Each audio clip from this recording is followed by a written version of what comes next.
straight on Nairobi. This is KUTV Weekend Live. In tonight's bulletin, we have a lot in store for you, including the elections that are drawing nearer than ever. That and much more in our headlines tonight.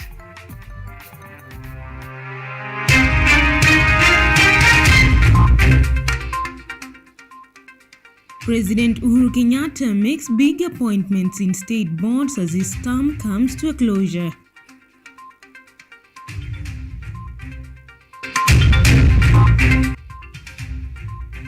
IEBC says it has completed election preparations and are set for the polls.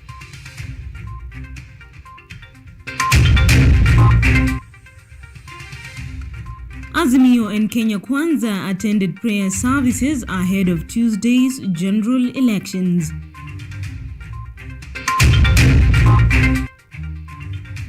And Nanyuki's Marion Gidinji crowned Safaricom Golf Tour champion at Vipingo Ridge.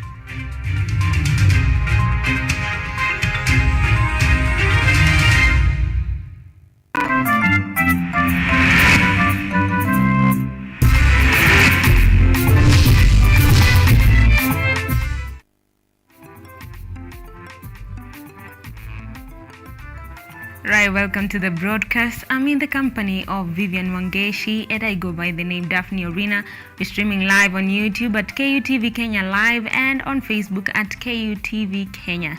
We start off with President Uhuru Kenyatta, who has appointed a number of persons to several state boards as his tenure in office comes to an end.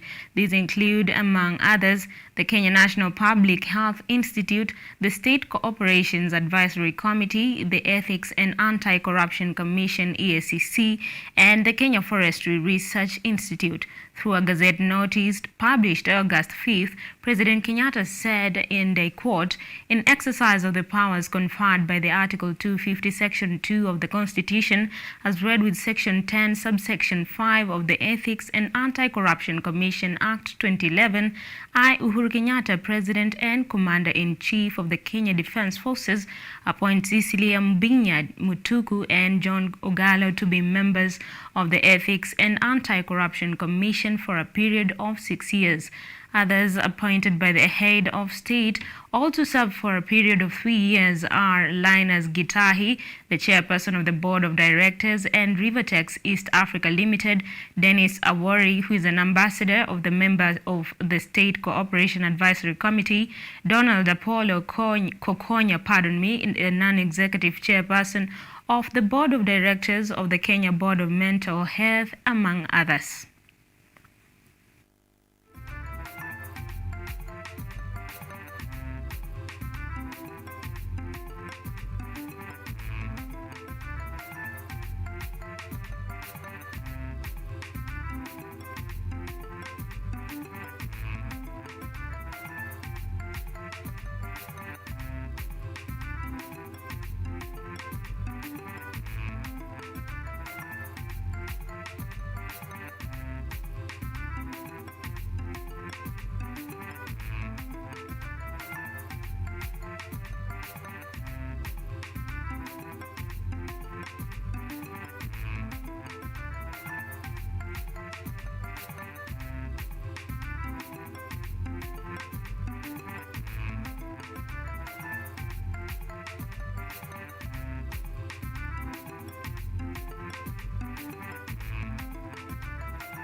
After hosting their final campaign rally at Kasarani Stadium yesterday, the Azimio la Umoja Brigade today attended a pre-election prayer ceremony at KICC, where various religious leaders led the nation in prayer ahead of Tuesday's general election.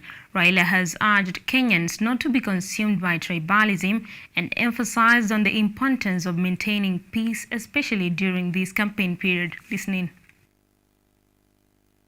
Azimio la Umoja's flag bearer Raila Odinga, while attending a pre-election prayer ceremony at KICC Nairobi, assured Kenyans that his government will fight against corruption, stating that corruption is one of the main hurdles negatively affecting Kenyans' lives and hence needs to be addressed promptly. Raila went on to plead with Kenyans to maintain peace during this electioneering period, while also emphasizing on the importance of fighting tribalism, stating that tribalism has been responsible for many deaths in the country. The ODM leader also implored Kenyans to turn up in droves to vote on election day, as this will be their only chance to make their voices heard and to vote in leaders with their best interests at heart. Raila was accompanied by his running mate Martha Karua and other Azimio la Umoja leaders, among them Kalonzo Musyoka, Sabina Chege, Edwin Sifuna, Peter Kenneth, Francis Otwoli, and others, all whom were also present at the coalition's final campaign rally held yesterday at Kasarani grounds. Over 22 million Kenyans are expected to participate in Tuesday's general elections, and with only hours left, Kenyans remain hopeful that the process will be free, fair and peaceful. Irongo Kagoda, KUTV, Nairobi. Still on the same note, Deputy President William Ruto today attended a prayer service before general elections on Tuesday to pray for peace and offer thanksgiving in Jesus Teaching Ministries Church in Kayole, Nairobi County. Apostle Peter Manyuru led the sermon, and ANC leader Musalia Mudavadi and Nairobi Governor aspirant Johnson Sakaja were among leaders who attended the service. After the official closing of campaigns on Saturday, Deputy President William Ruto on Sunday attended a prayer service before the general elections on Tuesday at Jesus Teaching Ministries in Kayole, Nairobi County. The sermon was led by Apostle Peter Manyuru of the ministry, who urged Kenyans to avoid being used in political wars, especially the youths. While offering thanksgiving, the UDA leader William Ruto insisted more on peacekeeping during and after the elections. He also added that his economic recovery system of bottom-up is a connection between good leadership and the word of God. Each Kenyan, wherever you are, whatever you do, be a peacemaker. It is the qualification to become a son and a daughter of God. His sentiments were echoed by the leaders present, including ANC party leader Musalia Mudavadi and the Nairobi County Governor aspirant Johnson Sakaja, who also attended the service. Let us commit to peace. We have committed to peace through our leader, Dr. William Samoei Ruto, and we encourage all Kenyans to equally commit to peace as they cast their vote. Salimia jirani yako. Mwambie weka amani. Weka amani. The prayer service was concluded with the final prayer on all the leaders present in the church by Peter Manyuru as the country prepares for Tuesday's polls. Nyambura Kabura, KUTV. Thank you, Nyambura. Now, different organizations and leaders across the country continue to intensify their call for peaceful campaigns for a smooth and peaceful election transition before and after elections, following reports that tension was mounting in areas mapped as hotspots. Bentura Kwamboka with more on that.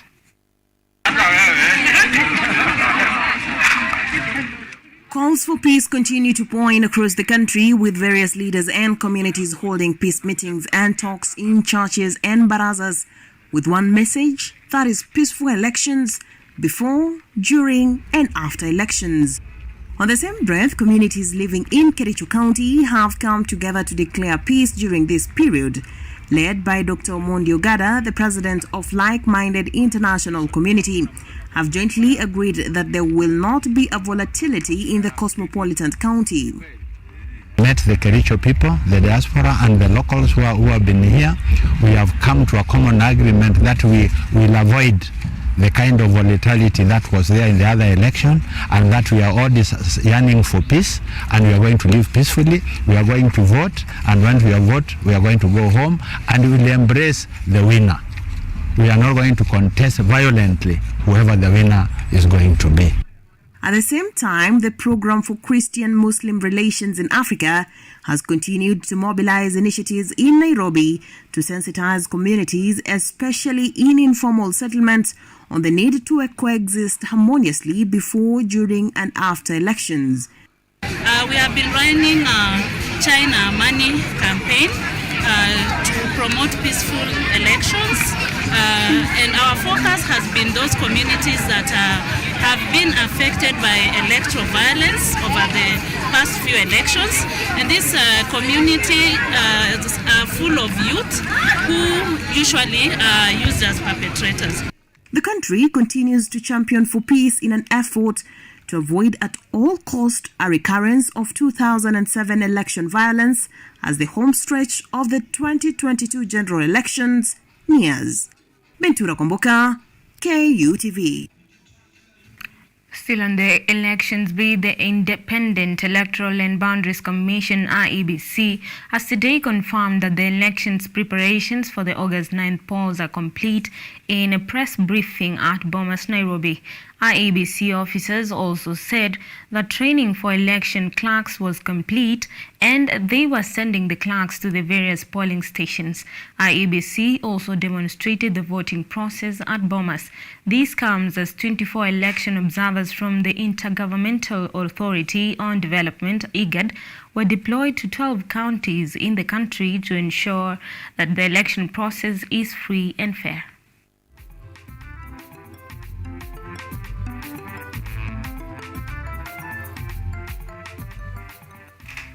Well, now the Cabinet Secretary for Education, Professor George Magoha, has today toured Kiambu County for the inspection of competence-based curriculum preparedness and commissioning of Phase 2 classrooms at Murera Secondary School in Juja and Juja Farm Secondary School.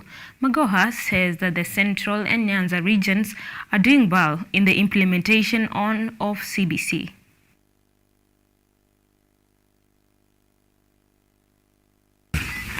Our team have agreed to work across the nation to continue building and inspecting.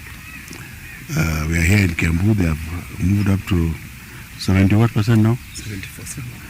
Kiambu here is one of the largest counties, is at 74%. Nyeri has gone up to 95%. Basically, the central region is at over 85%. The other region that is doing extremely well is the Nyanza region, which is over 80%. The global average is now about 65%. We are hoping that by the grace of God, if we continue with this tempo, I think in about a week we should be about winding up.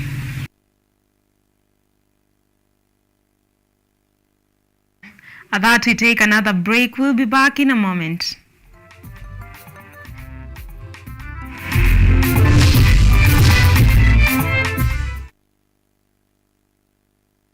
On this episode of Technovation Show, we bring you an innovation that brings convenience to our sisters. I decided to come up with this project where I can help girls during their menstruation period, especially girls from informal settlement who cannot afford to purchase pads. When you tap a registered RFID card, it will send a signal to the relay.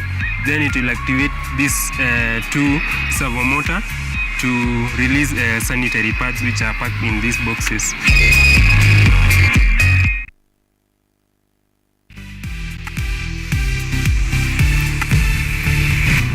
So be sure to try this at home. It's a fun experience.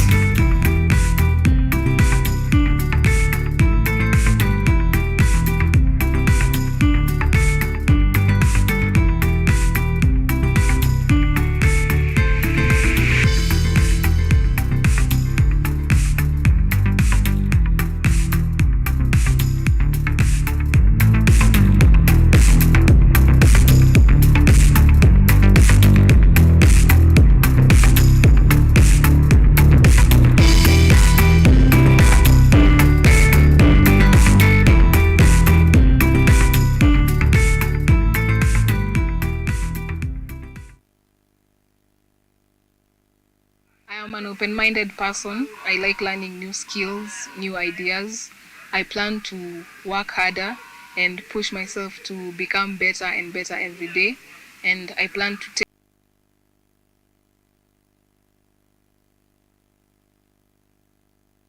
the percentage in which government is giving opportunities to this specific type of groups under the AGPO, like what percentage has the government given? No, but like I said, you see, when a budget is done for every year, every ministry will be able to place their budget for it.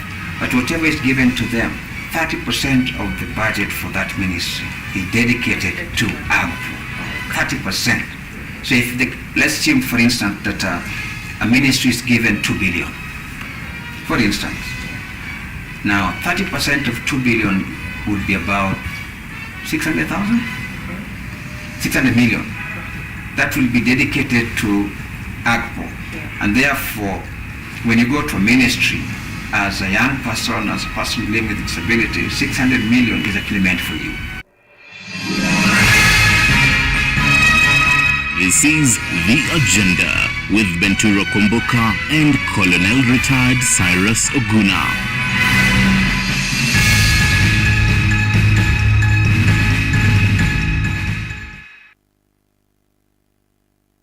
Driving and riding without incidences on the road is such an amazing experience. But do you know while many road traffic crashes are avoidable, human behavior continues to be the leading cause. Speeding, lane indiscipline, drunk driving, distracted driving, failure to wear a helmet, and failure to use available pedestrian ways have been flagged by NTSA as the fatal 6 behaviors likely to lead to a fatal crash and serious injuries. As part of the Usalama Barabarani campaign, we request all road users to prevent these fatal 6 behaviors for their own safety and that of others. When driving, ensure your speed is within the stipulated limits, the road ahead is clear before overtaking. Stick to your lane, keep left unless carefully overtaking. You're well rested if driving on long distances, and you never drink and drive.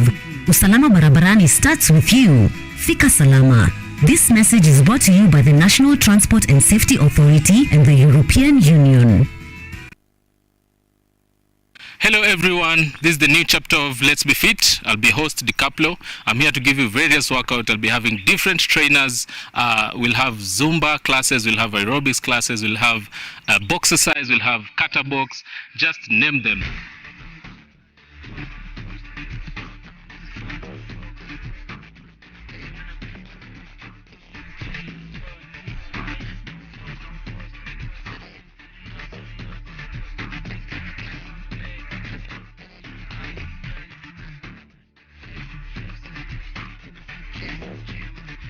The show comes every Thursday from 6:30 a.m. to 7 a.m. Keep it locked, make sure we keep fit, and that's it from me to you. Let's be fit.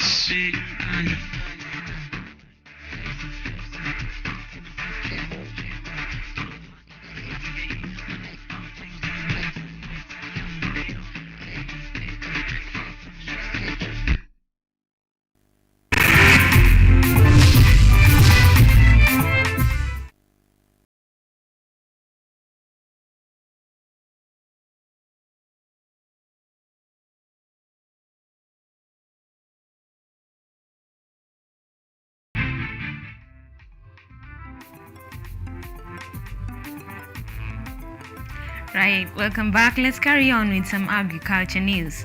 Nyambura, in an acre land in Kitusuru, Nairobi County, we find a private horses used to train horse riders and also to be taken care of on behalf of owners. The land, which is commonly known as Forward Equestrian Center, attracts many customers, especially from the high classes. Forward Equestrian Center was started 2 years ago by a horse addict who wanted to expand this industry to more horse addicts with the intention of earning a fortune from the business that mostly attracts the high-class customers.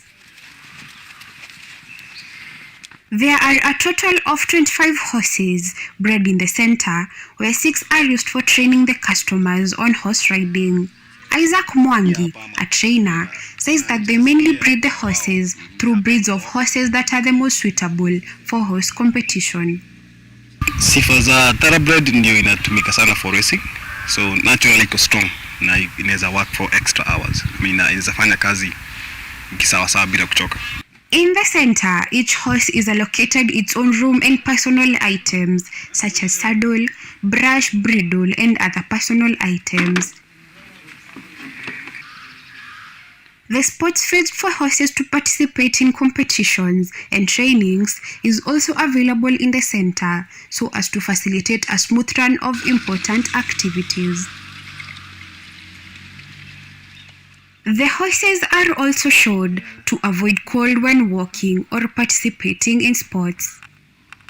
Forward Equestrian Center has a horse nutrition schedule created with the help of their horse doctor.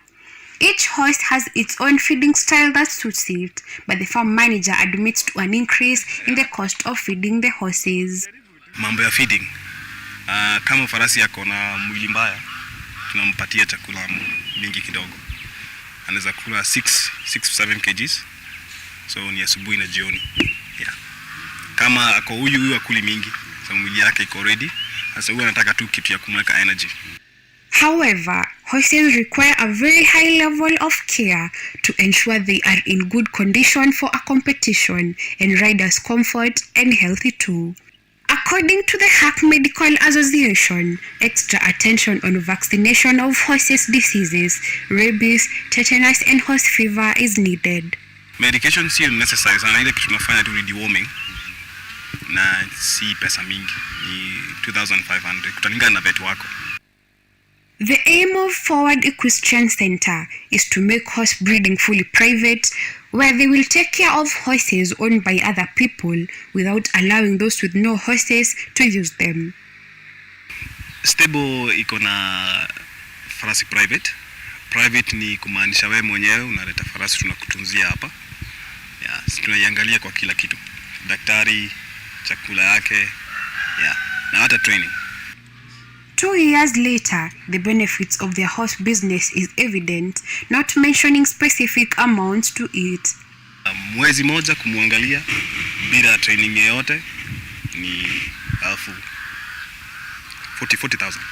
Training ni extra. So yeah, per training session is 3,000.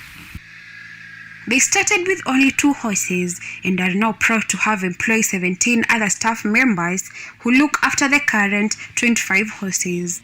Nyambura Kabura, KUTV. Very interesting indeed. Now, a land use management system of growing trees together with crops is said to be beneficial to the young farmers in the country. Participatory Land Use Management Association, PELM, has given a clarion call to the farmers to embrace agroforestry, considering its benefits. Amidst the tough economic times and food scarcity, farmers are challenged to adapt agroforestry in the farms. Having a natural comfort of good air condition is something we all need.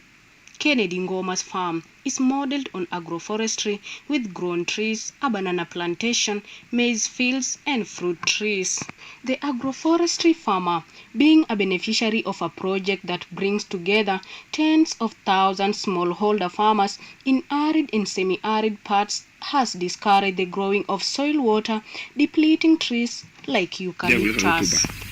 Kwa sababu ile majani ya miti, wakati yenye nimekata miti ama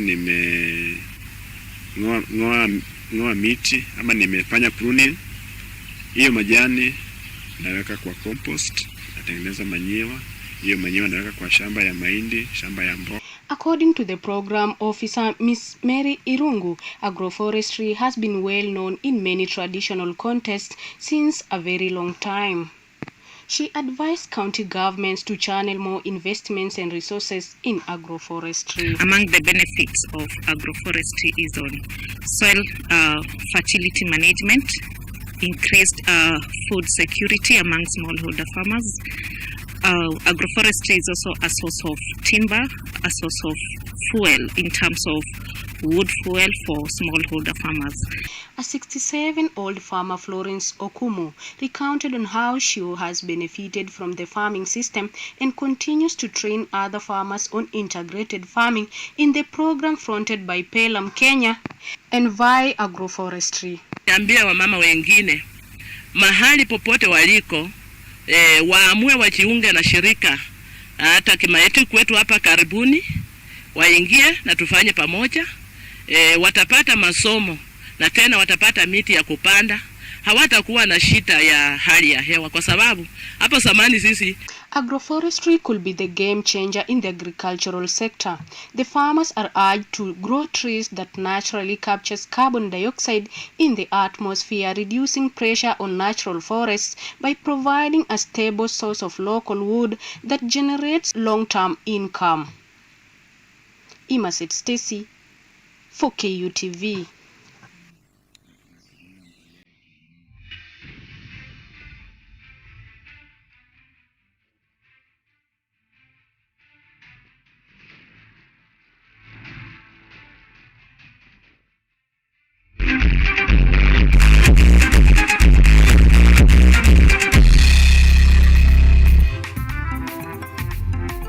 Now straight into sports, the Kenyan team failed to finish at the 4x100 meters relay finals in the ongoing Commonwealth Games held in Birmingham, United Kingdom.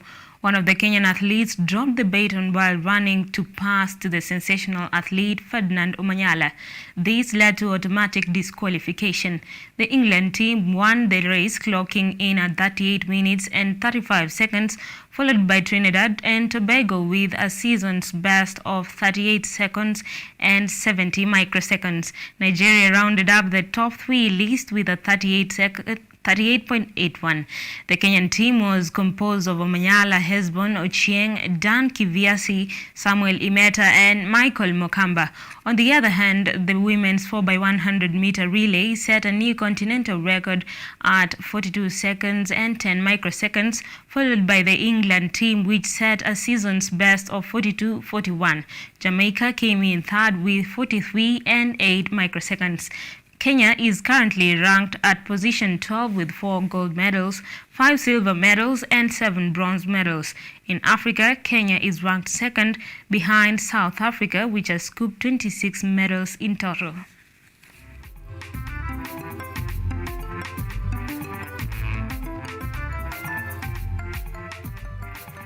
Elsewhere, Marion Githinji from Nanyuki Golf Club has been crowned the overall winner of the inaugural Safaricom Golf Tour held at Vipingo Ridge Baobab Golf Course in Kilifi County. Playing off handicap 37, Githinji, who had qualified for the finals after emerging the winner in the ladies category in Nanyuki, returned a score of 47 Stableford points, courtesy of 20 Stableford points in the front 9 and 24 points in the back 9 to claim the overall title. Claiming the top prize in the ladies category was the Kenya Air Force player Grace Nasirian with 44 points ahead of Elizabeth Njau of the Royal Nairobi Golf Club, who settled for runners-up on 32 points. In men's category, Dr. Kipkirui Lagat of Kericho Golf Club fended off stiff competition from his clubmate Erastus Orina to emerge the winner with 36 points on the countback. Collins 2 and Naomi Wafula took the longest drive contest, while Nyanza-based and Eldoret leg overall winner Alice Awiti won the Safaricom staff prize.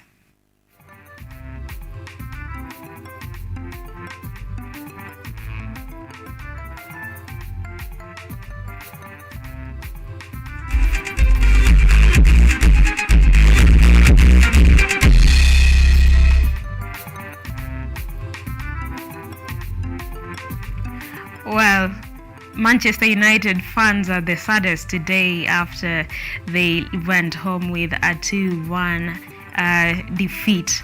Elsewhere, as we are headed for the general elections on Tuesday, this goes out to every Kenyan out there. Do not fight your neighbor just because your supported candidate did not win the elections. Maintain peace whatsoever the outcome.